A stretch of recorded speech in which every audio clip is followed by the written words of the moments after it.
Well, I've taken the queen off the board, and I've moved the kings around. And what I want to discuss is how the king moves. So the king moves one space in any direction. Now, just as a reminder, we just covered the rook, bishop, and queen, and they can move any amount of squares in the direction that they can travel. The king can move in any direction, but only one square. So I'm going to highlight the squares the white king can move to with green. So the white king can move to any of these squares. And the black king can move to any one of these squares, because it's one away from the king, or one square away from the king in any direction. Okay? So let's say we wanted to move the king, or let's practice moving the king to this square over here. So how can the king get there? Well, the king can get there in a number of ways. He could move one square at a time like this to get there. Here he's almost like moving almost like a rook, but one square at a time. But he moves horizontally, or left and right, and then up and down, or vertically. He could also move along the diagonal, one square at a time. Okay, so just one square at a time, or he could even take a more bizarre route. Maybe here, and then this way, and then this way, and then this way, and then over like that. He could take this path, sort of vertically, diagonally, horizontally, vertically, then horizontally, or up, diagonally, over, up, over. Okay? Now let's move to the knight. Okay, I've moved the kings and put a white knight in the middle of the board. So how does a knight move? Well, it moves in an L shape. And just to let you know, the knight can be the most tricky piece to learn how to move, and gives beginners and even advanced beginners and intermediate players sometimes some problems. But what we're going to do is create an L. So you can think of the L as a 2x3 block of squares. So I'm sort of highlighting a 2x3. Any 2x3 that where the knight is in one corner of that square. Okay, so here I'm going to create an L. So I can create an L this way, sort of on its side. I could even create an L coming this way and coming down. Okay, that means the knight can actually jump or move to any one of these two squares. It can move to more squares. We can continue to make an L around the knight. So, like this. So with the green arrows, I'm just making the possible L shapes. Okay?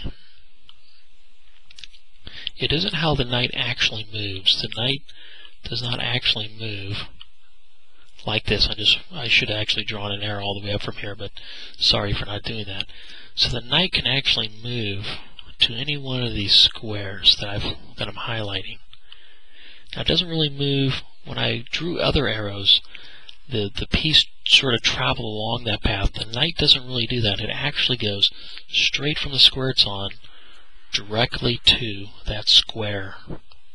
Okay? And people refer this as sort of the knight is jumping. That's exactly what it does. It actually jumps to these squares. And I can see I forgot to highlight a square. So the knight can actually jump to any one of these squares. That's how it moves. So with the green I've shown these sort of L shapes, and then green I've highlighted the squares and I can jump to.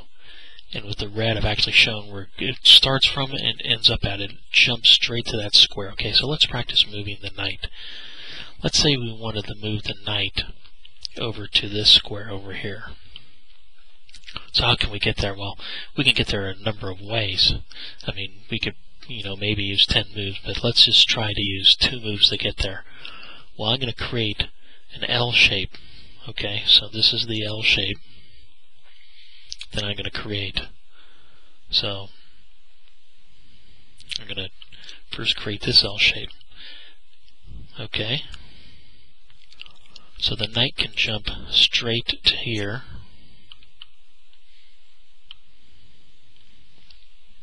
Okay. Then I'll create another L shape.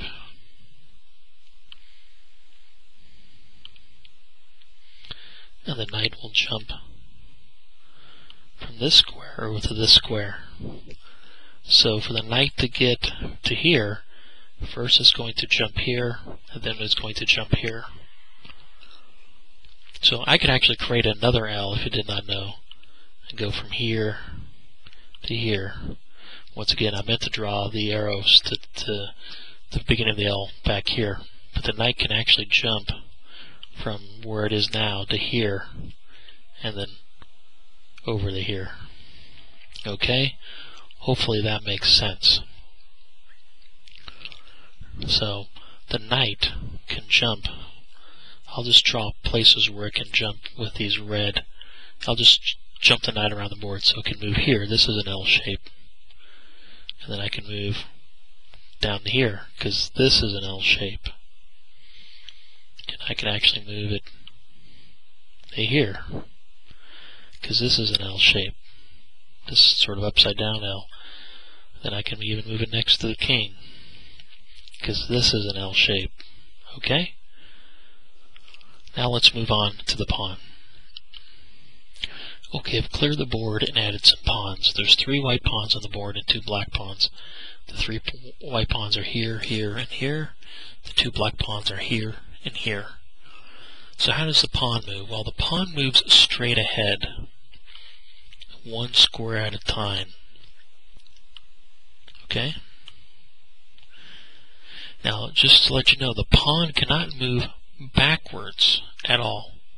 So the pawn, this pawn here, just to let you know for convention, white starts at the bottom of the board, black starts at the top of the board in this 2D setup, and the white pawns move up and the black pawns move down.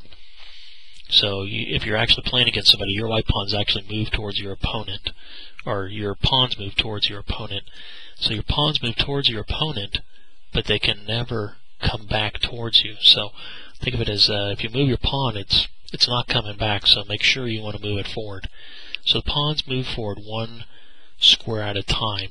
Now there is an exception to this, is that if the pawn has not moved, and we from the first lecture or the first part, we know that the pawns will actually start on this row here, on the 2nd row, or on the 7th row here.